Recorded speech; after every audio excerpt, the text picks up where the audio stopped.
और जो बड़ी बात विनोद यह जी, है कि गतिरोध तो बरकरार है, लेकिन ये है कि बातचीत का सिलसिला शुरू हुआ है। कल डिविजनल कमिश्नर के साथ आपकी मीटिंग थी, कैसी मीटिंग रही और क्या सोच लगती है आपको, क्या नेगेटिव या पॉजिटिव? देखिए, जो बातचीत आपने जैसे कहा कि पिछले 2.5-3 महीने से बिल्कुल डेडलॉक बना हुआ था, वो डेडलॉक टूटा 17 तारीख को। और कल उन्होंने जैसे एक दिन का टाइम मांगा था कि मेरे को एक दिन का टाइम दीजिए, और उन्होंने अपना वादा वो पूरा किया। और कल 19 को हमें दोबारा बुलाया। इससे ये लगता है वो सीरियस हैं, और एलजी प्रशासन जो है अभी डेली विजिट के मुद्दे पे सीरियस दिखाई दे रहा है। और जो जो प्रपोजल हम ले गए थे उन सब पे डिस्कशन हुई हमारे साथ, हमारे चीफ इंजीनियर श्री उमेश मनचंदा जी और उनकी सारी टीम, एससी साहबान, एक्सी साहबान जो कंसर्न थे, वो सभी गए थे। और एक पॉजिटिव माहौल में ये बात हुई कि इस चीज को हमने हल करना है, इस इश्यू को सॉर्ट आउट करना है। तो आप अपनी तरफ से प्रपोजल दीजिए और हम हाई अथॉरिटी के पास इसको रख के इसको हल कराने का हर संभव प्रयास करते हैं। और जो दो एसआरओ हमारे हैं, एसआरओ 64 और एसआरओ 520, इन सब पे बात हुई। और ज्यादा हमारा जो फोकस था पीएचई एम्प्लॉइज यूनाइटेड फ्रंट का, वो था एसआरओ 64 पे ज्यादा था। ये 64 से जो हम लोगों ने मान सम्मान आज तक समाज में खोया है वो हम पालेंगे, और इस सोशली इकोनॉमिकली हम स्ट्रांग हो जाएंगे। तो उन्होंने भी उस एसआरओ को पढ़ा और काफी क्रॉस क्वेश्चन किए। फिर उसके बाद उन्होंने एसआरओ 520 पे बात की, इसमें क्या प्रॉब्लम है, आपकी कितनी फाइलें सेक्टेड में हैं, कितनी हाई पावर कमेटी ने क्लियर की हैं, ये सारे इशू हल किए। और मेरे को लगता है जैसे कई ऑफिसरों से हम मिले, लेकिन जितनी इन्होंने इंटरेस्ट हो, जितने क्रॉस क्वेश्चन हमें किए, जैसे लगता है इनको पूरी की पूरी नॉलेज थी उन चीजों की। और वैसे भी हमने भी सुना था कि अच्छे इंसान है, पॉजिटिव इंसान है। तो इन्होंने कहा यार हमें भी पता कि 9,000 में मसले हल नहीं होते, फैमिली नहीं चलती, हमें भी पता आपको मसला जेन्युइन है, तो और जी हम जी चाहते हैं ये हल हो। जी तो उसके बाद दूसरा मुद्दा जो आया वो था पेंडिंग वेजेस का। तो जी पेंडिंग वेजेस पे हमने ये कहा, ये कहने पहले क्यों नहीं आप इस पे स्ट्रगल की। हमने कहा जी हम देर सवेर लगातार प्रशासन को आगाह करते रहे, प्रोटेस्ट प्रोग्राम चलते रहे। और 18 में जब बिल्कुल 1 या 2 वेजेस पे आ गए, फिर हम लोगों ने पीएचई एम्प्लॉय यूनाइटेड फ्रंट बना के इस लड़ाई को लड़ना शुरू किया। और आज साल की जो 11-12 वेजेस मिल रही है, ये उसी पीएचई एम्प्लॉय यूनाइटेड फ्रंट का नतीजा है कि जिसने जितनी तमाम पीएचई की यूनियनों को इकट्ठा करके एक प्लेटफॉर्म ला के इस मसले का फौरी हल करने की कोशिश की। और कल की मीटिंग जो मैं ये कह सकता हूँ कहीं ना कहीं माइलस्टोन हो सकती है। हमारी जो डेडलॉक था उसको टूटा, और कामयाबी की तरफ टेबल एक तैयार हो गया, जिससे आगे की बातचीत होगी, आगे के फैसले होंगे। नहीं, अगली बातचीत कब होगी, क्या कोई संकेत दिया उन्होंने? अगली बातचीत उन्होंने कहा कि मैं ये जो आपका प्रपोजल है, ये आपका कंसर्न डिपार्टमेंट जल शक्ति पीएचई, उसके अलावा जो जो कंसर्न डिपार्टमेंट बनते हैं उन सब से बात करके कमेटी बना के, उस कमेटी में आपकी जो टीम है ये भी मेंबर होगी। और इस मसले को जैसे आप चाहते हो, जैसे सरकार चाहती है, बैठ के एमिकेबली किसी न किसी हल नतीजे पे इसको पहुंच के इसको हल करना है, ये उनकी तरफ से लेकिन था। राजेंद्र जी, कहीं कहीं ऐसा तो नहीं है कमेटी बनाएंगे, आपको उसका मेंबर भी बना देंगे और उसके बाद कोई कहेंगे कि आप फिलहाल धरना उठा लीजिए जब तक कमेटी की रिकमेंडेशन नहीं आती? देखिए विनोद जी, ऐसा है कि धरना उठाना, धरना चलाना, ये पीएचई एम्प्लॉय यूनाइटेड फ्रंट के सभी मेंबर्स के हाथ में है, जो पूरे प्रोविंस के हैं। हम 5 मेंबर, और इसी तरह हमारे जो हर एक मेंबर है डिस्ट्रिक्टों में, डिवीजनल सब डिवीजन में जो कोर कमेटियां बनी है, ये उनका फैसला होता है कि स्ट्राइक कैसे चलानी है, कब प्रोग्राम देना, कब इसको कामयाब करना है। ये हमारे अकेले की बस की बात नहीं है। हम 5 मेंबर बन जाएंगे और फैसला करके आ जाएंगे कि हम स्ट्राइक वापस ले रहे हैं। स्ट्राइक ऐसे वापस नहीं होगी, पॉलिसी नहीं तो घर वापसी नहीं, अभी नहीं तो कभी नहीं। इलेक्शन का बिगुल बजने वाला ये आप ही जानते हो। इसलिए हम ये कहते हैं आप इस प्रोसेस को स्टार्ट कीजिए। हमारा कोई जी एडमेंट रवैया नहीं है कि आप 30,000 जाग रहे हैं, 30-31,000 सबको वन डू में कीजिए।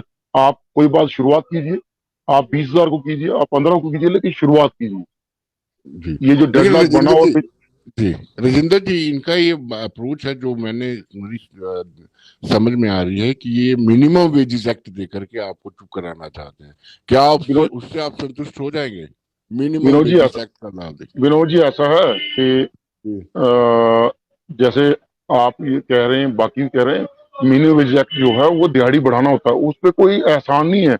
जैसे जी महंगाई होती है वैसे ही परमानेंट एम्प्लॉय को डीए मिलता है, तो ऐसे जी ही जो डेली वेज कैजुअल लेबर है उसको उसकी वेजेस इनहांस की जाती है, दिहाड़ी बढ़ाई जाती है। वो महंगाई का हिसाब, मिनिमम वेज का रेट मांग रहे हैं हम। मिनिमम वेज कोई एस आर वो रेगुलाइजेशन का एस आर थोड़ी है, वो तो महंगाई के हिसाब से देंगे।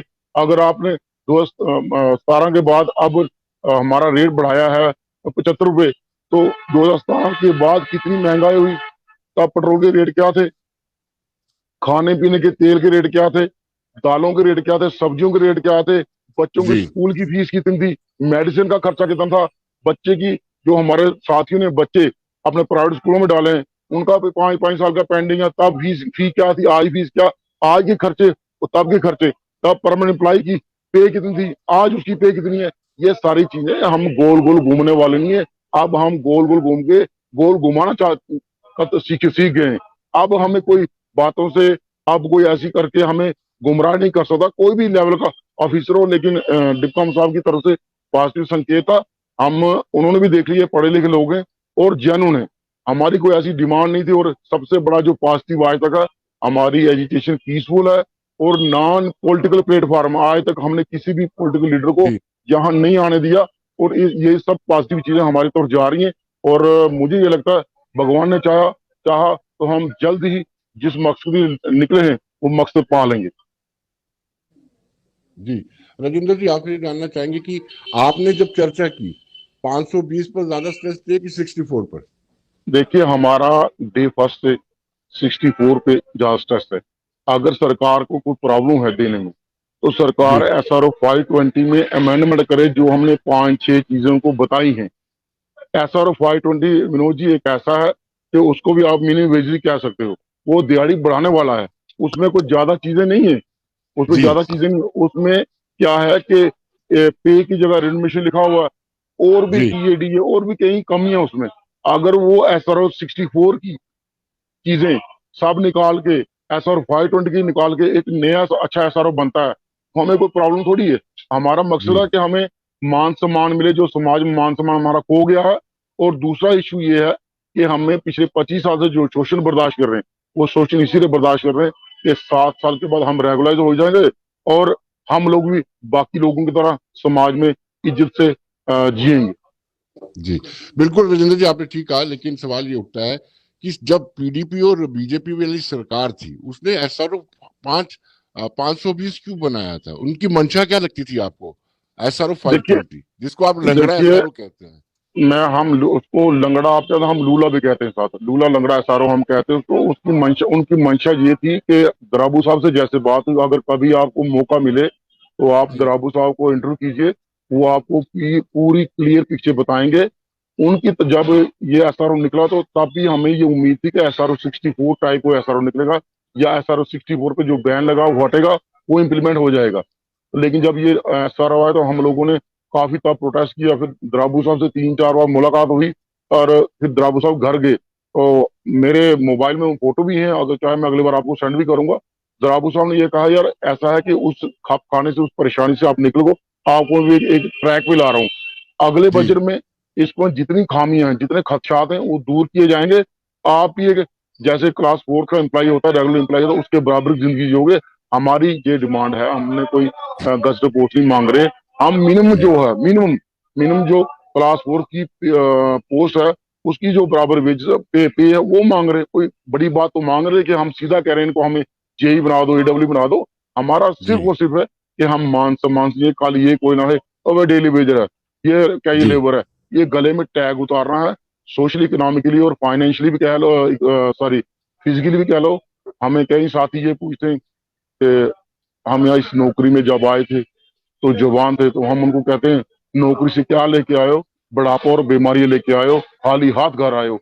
डेली जी वेजर जब रिटायर होकर जा रहा घर, उसको उसका जो पेंडिंग वो भी नहीं मिल रहा। जिस साथी की डेथ हो रही है, उसको, उस साथी को वो भी कुछ नहीं मिल रहा। उसका कारण क्या है कि कोई क्लियर कट कंक्रीट पॉलिसी नहीं है। अगर पॉलिसी जी। हो तो हम लोग, हमारा जो साथी, हमारा जो भाई यहाँ काम करते करते शहीद हो गया, उसके परिवार के सदस्यों को, उसकी बेवा को, उसके बच्चों को दर दर की ठोकरें, ऑफिसों को ठोकरें ना खानी पड़े।